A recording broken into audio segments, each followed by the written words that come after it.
Hello, everybody. Happy Sunday Sunday of 2026. Oh my gosh, 2026. I cannot believe it.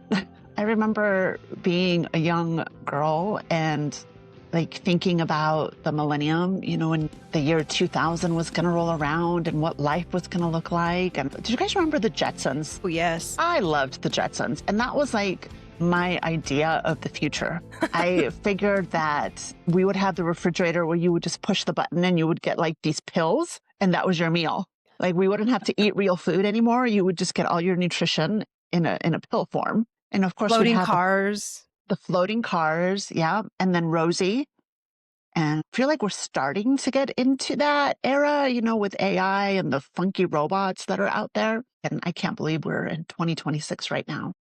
I know. And things are starting to change, maybe not always for the good. So with that idea in mind about things starting to change, I had a thought about what I wanted to discuss for our first episode of 2026. So probably everybody has gone through this whole New Year's resolution. I'm going to do this and I'm going to get fit and I'm going to improve my resume and I'm going to get a new apartment or I'm going to fill in the blank, right? So I was listening to a podcast and a question came up. There was actually 3 questions, but I only listened to the first one because it really intrigued me. So instead of thinking about, I'm going to change this, I'm going to change that, I want this, I want that. What if nothing changes? What will our life look like? Say in a year, in 6 months, if we do absolutely nothing differently. So that's been on my mind this week. That kind of goes to my dad's quote, that one of his many quotes that I enjoy saying, nothing changes if nothing changes. And I can't even fathom that, Paula. When you say that, my mind cannot process that because that's not how my mind works. I cannot imagine being stagnant. I cannot imagine sitting in the same space, in the same spot, in the same mindset. I can't, it's hard for me to wrap my brain around that because I have the mindset of wanting to grow and wanting to do more with myself and learn more. And, just recently I was on a road trip and I was listening to a couple of our podcasts that haven't actually launched yet. And you had said you are a reader in the podcast, that you are a lifelong learner. And I am the same. I want to learn things and I want to keep growing and I want to keep feeding my mind. So I can't imagine sitting still. I can't process that. But what if you're really content with the way your life is right now? What if you have a happy marriage and your kids are doing great, they're thriving, and you're happy in your job? Is change always necessary? That's a great question. That is, yes. Because some people are content or where they are. They don't need to change. Do we need to change? That's a good question. Paula, for me, I believe change is the only thing that is constant in life. If you say nothing changes, I will be in discomfort. I would have a mix of emotions. I'll be disappointed. I'll also question, where am I stuck? Am I stuck with the relationship? Am I stuck with my thoughts? Or am I just stuck in my mind? And then you also question, I'm a firm believer of God, and I believe that if something doesn't change for you, maybe God is trying to teach you a lesson and you haven't learned it. So then how do I fuel myself for coming year that I learn that lesson in a positive sense and be a better version of me? Sometimes it's good to be, you would want that, this should not change, but considering where I am in my life, I hate being stagnant. I'm a person, if things don't change, and even if it doesn't change in my outside environment, I'm a person who tries to figure out what can I do differently, whether it's in my mind, whether it's in my heart or in my body, so that I can expect a little different result because I may not be happy where I am. So, even if outside world doesn't change, I will still do something to change that narrative, change that thought, or, how can it be more positive so that I don't feel stuck. When you say the word stuck, I get that sense in my body, viscerally. Because, so the thing about change is when things don't change, I think it often shows up that, if things don't move, if things don't shift, oftentimes it shows up physically in your body. like pain, discomfort, energy that needs to move. So I think that that's one, like a possible side effect of things remaining the same is that if there are things, I mean, our life, I totally agree with what you said that the only constant is change. Change is the one thing that we definitely rely on. And life is a forward, life is a forward motion. That's just how life is. Life evolves, life changes, life moves. So if it doesn't change, if we don't change, if we don't allow for change to happen, I think that's oftentimes where physical maladies Melodies, yeah. show up. The back pain, the headaches, the weird hip pain, the random aches and pains that you just don't know where it came from. I think it could often be that stuck energy because we're not allowing for change to happen.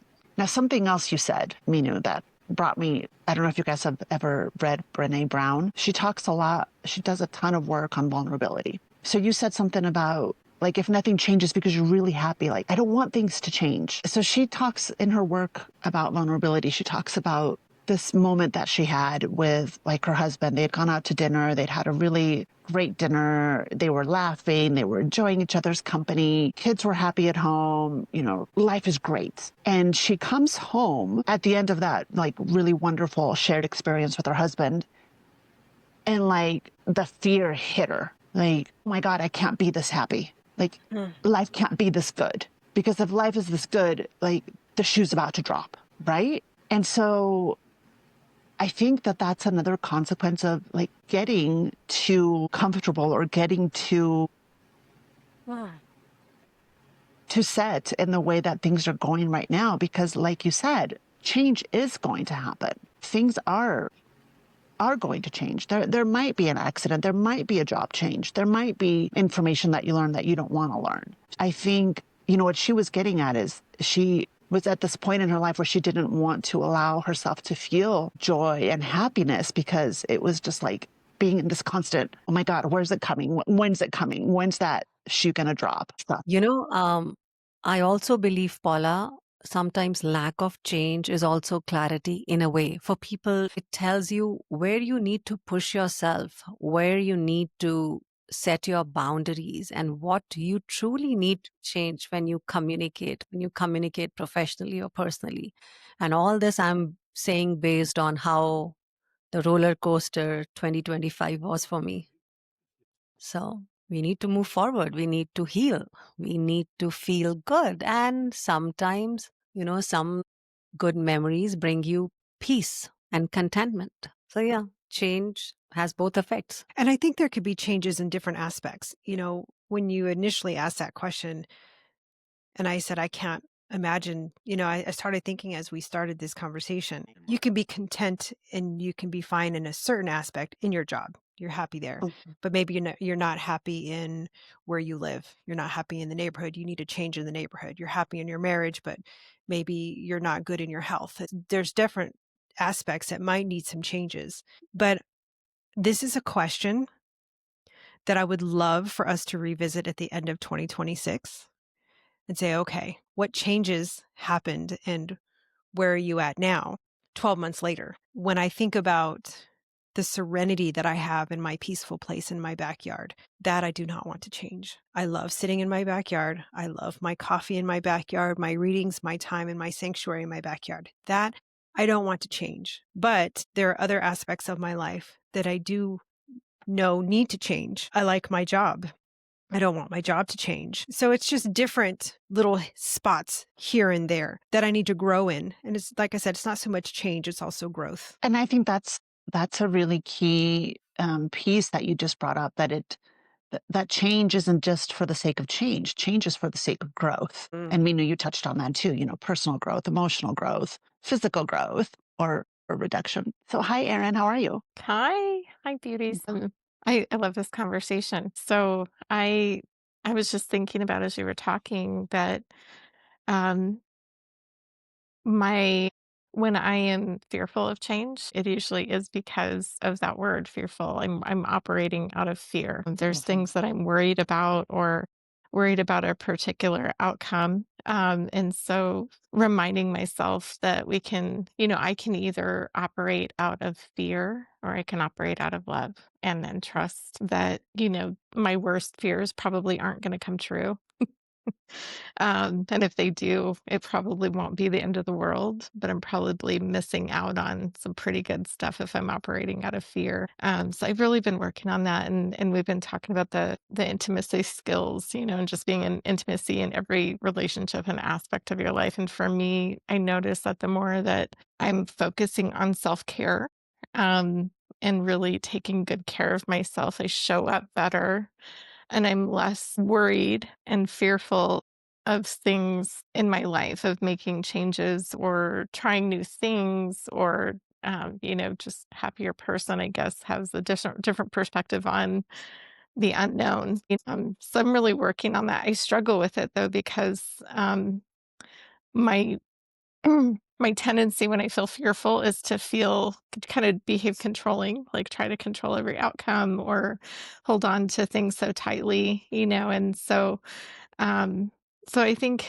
that's something that I'm continually working on, every day. But I notice the more that I'm doing it, I have positive results, and it does feel good. I feel more willing to take those steps. I've had a lot happen in my career over the last year, and just work. And I think right now, for me, it might have looked like I was stagnant, but I think that served its purpose too, in taking some time just to reset and, step away from like everything I'm used to and everything I'm used to doing and all the things that how I spend my day every day, and changing that, you know, not knowing where that's going necessarily at some moments. Yeah. But it's helped give me clarity on what I really want to focus on next right now. And I'm excited about that. I think sometimes we put a lot of pressure on ourselves that there's some kind of quick timeline that needs to happen. Um, and sometimes it's okay just to take a moment and really think about, what it is that you want to do for change. What is it that you really want? And maybe what's standing in your way, is it fear? Is it, resources? What is it? And analyze that and then figure out a path forward. So I just rambled on and on and on, but that's kind of what's been going No, on you're with so me. Change is a big thing for me right now. And I love having a group of great friends that, are always like, okay, so what are you doing right now? Like, how is it going on your goal that you set forth, in this year? And what can we do to support? And those positive reminders, and to know that people are rooting for you, as you work on those changes. I love that. Like, I love each of the things that you're focused on right now, and seeing that progress and that growth is super awesome. Yeah, You said it so well. I you know. did. You're so wise. Yes. Erin, I wonder if I could ask you a question about something we talked about several podcasts ago. You talked about, because you just brought up control and fear and holding on to things tightly. And you had mentioned that you were working in your marriage to let certain things in your life be managed more by your husband. Do you remember that conversation? I do, yeah, the finances. Yeah. Yeah, so I haven't let go of it. It's still in process, I think. So I have like written down everything and actually shared that we're talking about all of that. So that's a huge, which sounds so silly, because it's like that's the most basic thing in a marriage that you need to be, focused on and make sure you're on the same page. But I think for me, it's like, it was just a regular thing that I did, not realizing like he doesn't really have all the detail here, and then I would get frustrated expecting that he would. Like, don't you look around and like see all the things that need to be taken care of? And like, don't you know? But it's like, that's so Oh my unfair, gosh. I can so relate to that because Yeah, I have the same issues with my partner, with my husband. Do you think that all this stuff just magically gets done? That right. somebody comes in here and pays the bills and buys the dog food and takes out the garbage? But they do not think like we No, do, in terms of like I noticing all I of, don't. because it's good that they don't. It'd be a little crazy in our homes. But but yeah, I just I realized that, it's like, no, he's really not analyzing all those little things that I'm doing. Like I have to communicate, like here are some of the things that are on our plate and, actually walk Oh, through it and share it and not be resentful of that. Like that's not fair, oh my gosh. Yeah, I hear you. That's my struggle because I do. I'm like, what's Yeah. wrong with you? Yeah. And I do catch myself. We did talk about several times throughout the year about the book that we've all been reading, The Empowered Wife. So that I haven't gotten through it yet because there's just things that like kind of make me itchy when I read her stuff. But It's she so does have some funny. good points. So It's a funny funny that you book. say that because I think I've said this before. When I read it the first time, lots of eye rolling. I'm like, oh, this does not apply to me. But the more I've dived into the work, it's like that was something to look at. Whatever was making me roll my eyes, and Mhm. something that triggered something in me that maybe was something to work on for me, just for me. Yeah, that's how Yeah, I take it too. the financial thing in the book, I'll probably never get on board with, it was the one bank account. I'll never probably get on board with that.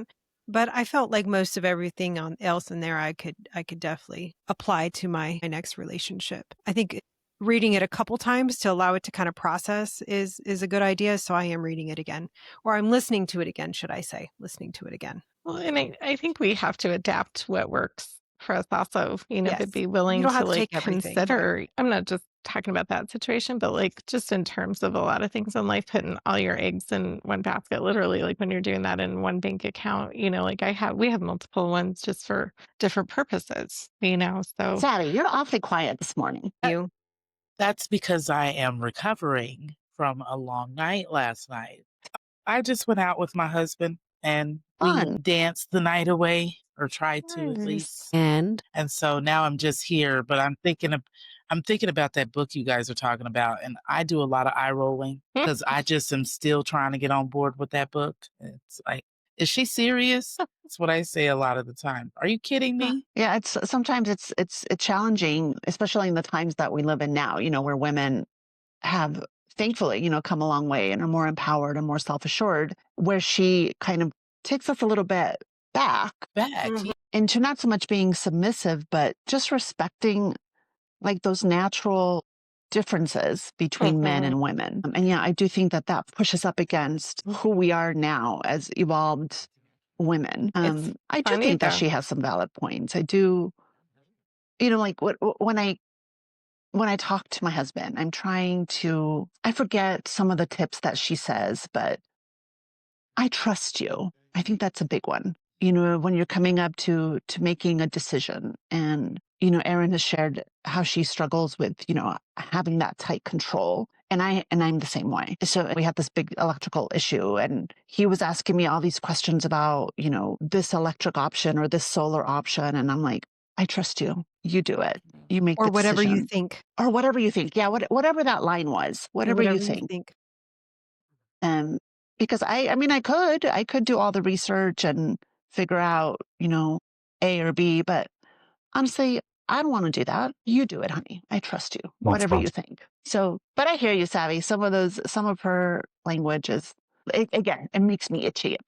She said it makes me itchy. Another thing that I kind of learned and it's not just in marriages, to be quite honest with you. I've applied it to with my kids is the duct tape method.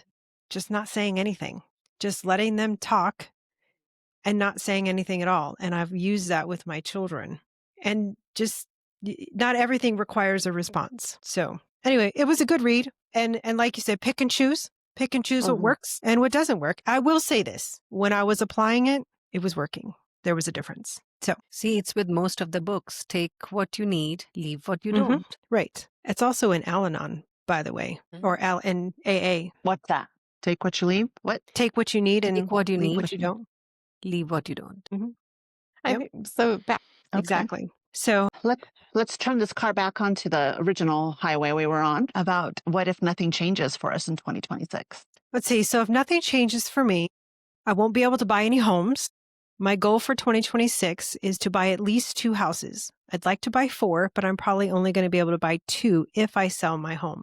That's what I would like to do. So if nothing changes for me and I don't sell my house, I won't be buying any houses. I might stay in a particular spot of, I wouldn't say Bitterness, I would say questioning things that I know I'll never get answers to, because you can also stay in an emotional spot too, wondering why decisions were made. And when it comes around deception, and you'll never get waiting for answers to questions that you're never going to get, or it's a dead end.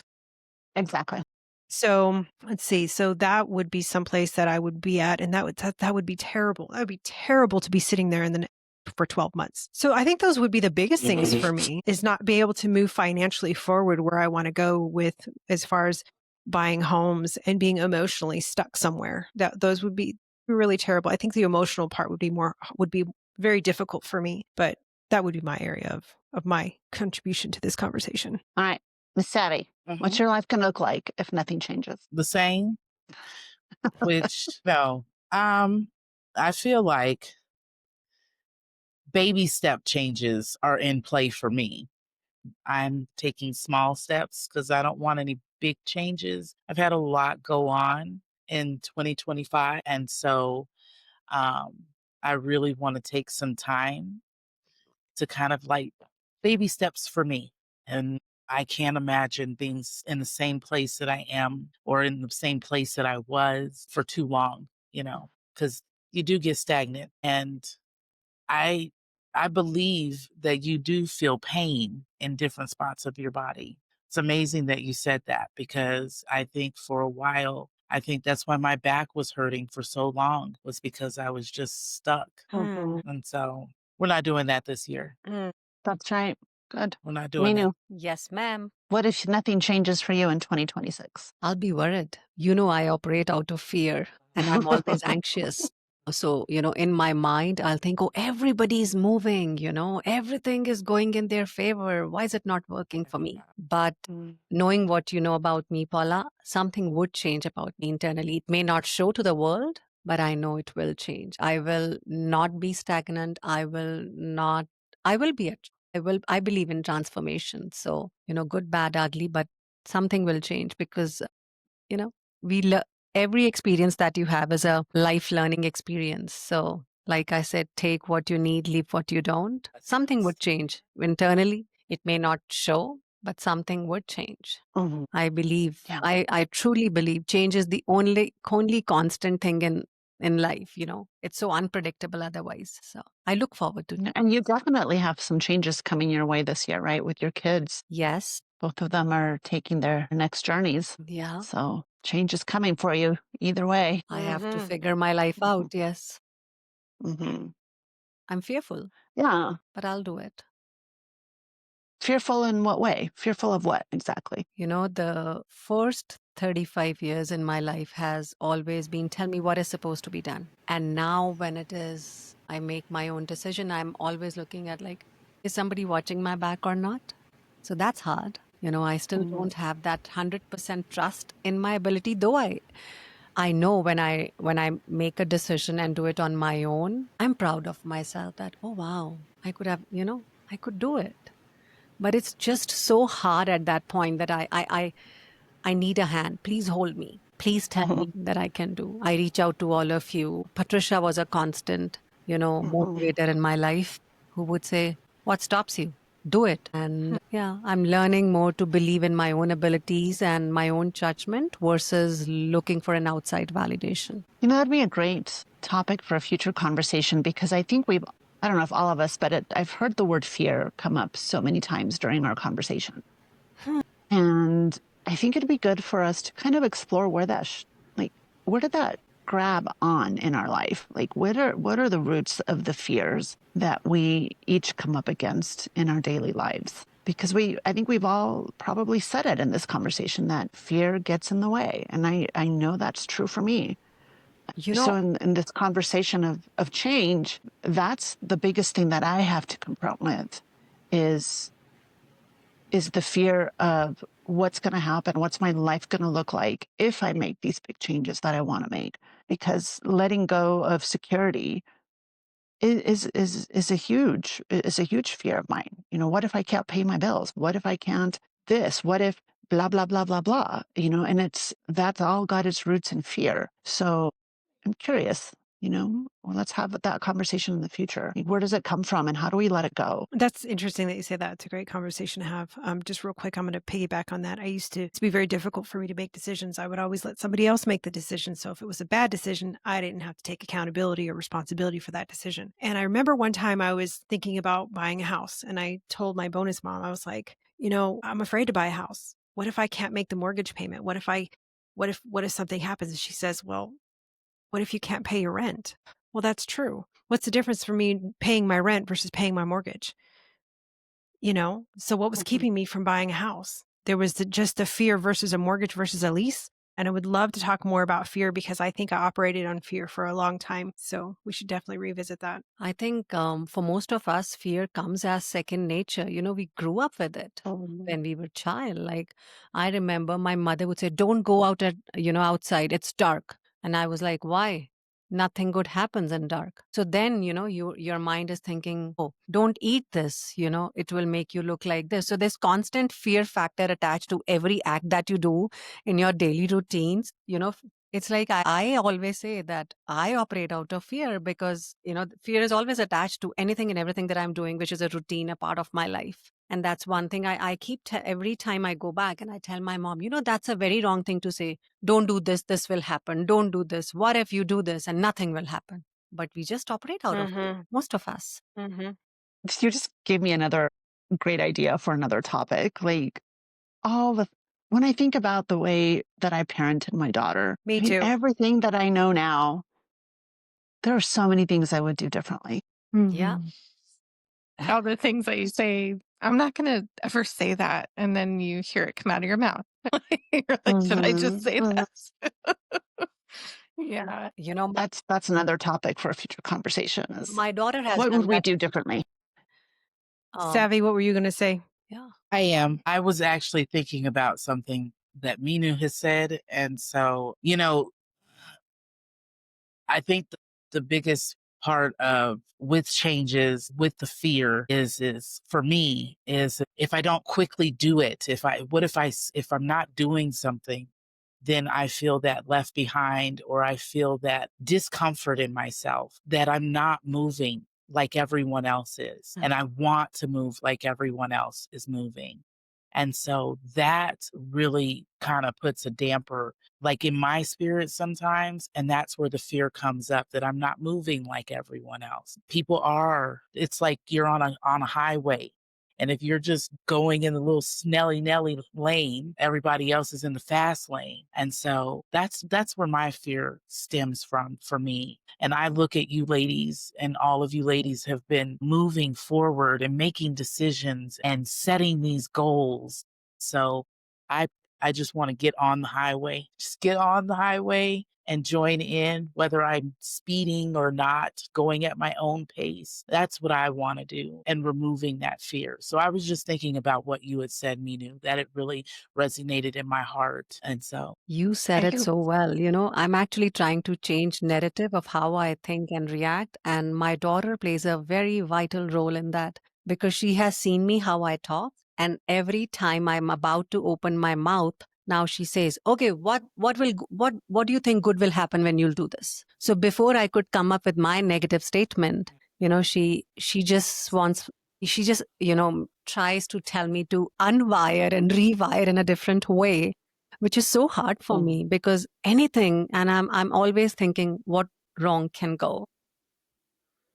yeah. that vulnerability again, the Yes. Brene Brown stuff comes up when you say that. If you're vulnerable, if you allow your heart and your mind to embrace all the wonderful things that could happen, that's being vulnerable and allowing yourself to feel the joy, to feel the possibilities, to feel opportunities coming into your life puts you in a vulnerable state because what if it doesn't work? What if it falls apart? And so it's easier to stay. It's easier to not get on the highway because so much could happen once you get on the road. That what if concept, I can get into not like overthinking everything and analyzing it to death. And then that paralyzes me from taking action. Or I'll make lists of things, and just continually keep adding to the list. And so for me, I think what helped me in thinking about this and taking action is when we're thinking about all the worst things that could possibly happen, we're thinking about either the past or the future and not in the present right now. And we're missing out on all this time right now. And then you just keep going, moving down the road, and more time has passed and more time has passed. And then you're looking back at that.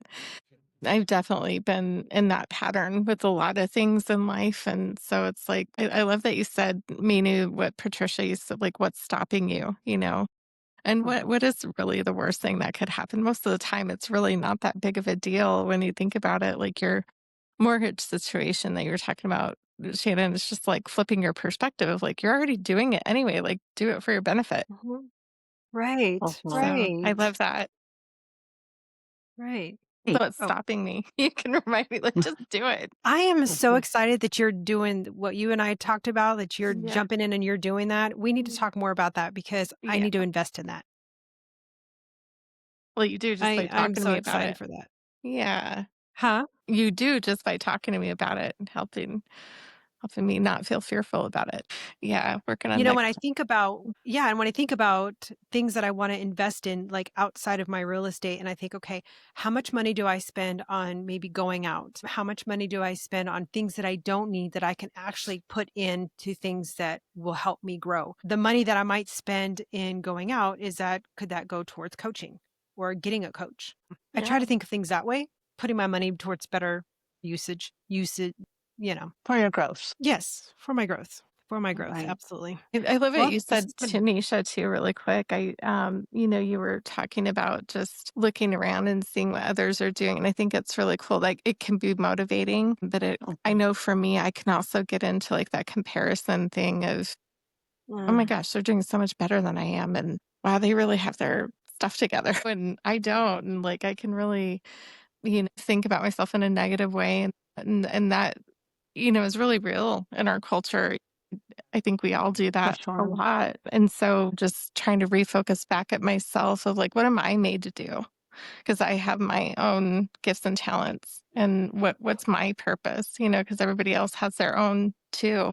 I love what you just said. What am I made to do? Yes. I love that. I think that's a really great way to kind of wrap us up today, you guys, because we started this conversation with, what if nothing changes for you in 2026? What if you're super happy with the way things are and you don't want anything to change? As I think we've said repeatedly, Minu has said it repeatedly, change is the only constant. So it's coming. Whatever it is, it's coming. So I think as we're starting off this new year, 2026, I would challenge all of us, our listeners, all of us here on our podcast. What am I made to do? Spend some time reflecting on that.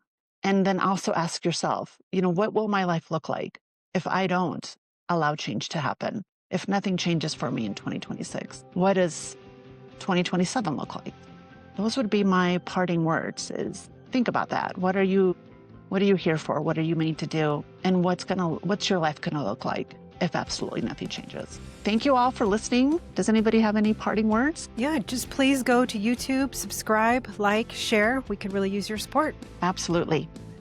Leave us a comment, leave us a like. All right, friends. Well, thank you so much for joining us on the Sunday Sundae podcast. Happy 2026, and we will see you next week. Happy Sunday, Sunday. Happy Sunday, Sunday.